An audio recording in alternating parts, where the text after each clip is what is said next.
நிபுணர் பேசமல் ஷமாரி அவர்கள் எச்சரித்துள்ளார்கள். அடுத்த தகவல், குவைத்தில் பணிபுரியும் ஃபுட் டெலிவரி ஒர்க்கர்ஸ்களுக்கு பலவிதமான பிரச்சனைகளை அவர்கள் எதிர்கொள்ள வேண்டியதாக இருக்குங்க.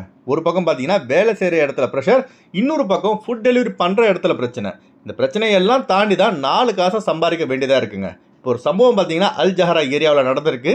அரப் டைம்ஸில் வெளியான தகவல் படி ஃபுட் டெலிவரி பண்ண ஏஷியன் நாட்டை சேர்ந்த ஃபுட் டெலிவரி ரைடர் கஸ்டமர் வீட்டின் கதவை தட்டும் போது வெளியே வந்த ஒரு அரபி பையன் ஃபுட் டெலிவரி பண்ண வந்த தொழிலாளியை தாக்கிவிட்டு பர்ஸையும் பிடுங்கி அவரின் பைக்கையும் அடிச்சு நொறுக்கியிருக்கான். பாதிக்கப்பட்ட ஃபுட் டெலிவரி ரைடர் ஜஹரா காவல் நிலையம் சென்று நடந்தவற்றை கூறி அழுதுள்ளார். இப்போ இந்த சம்பவம் தொடர்பாக வழக்கு பதிவாகி உள்ளது.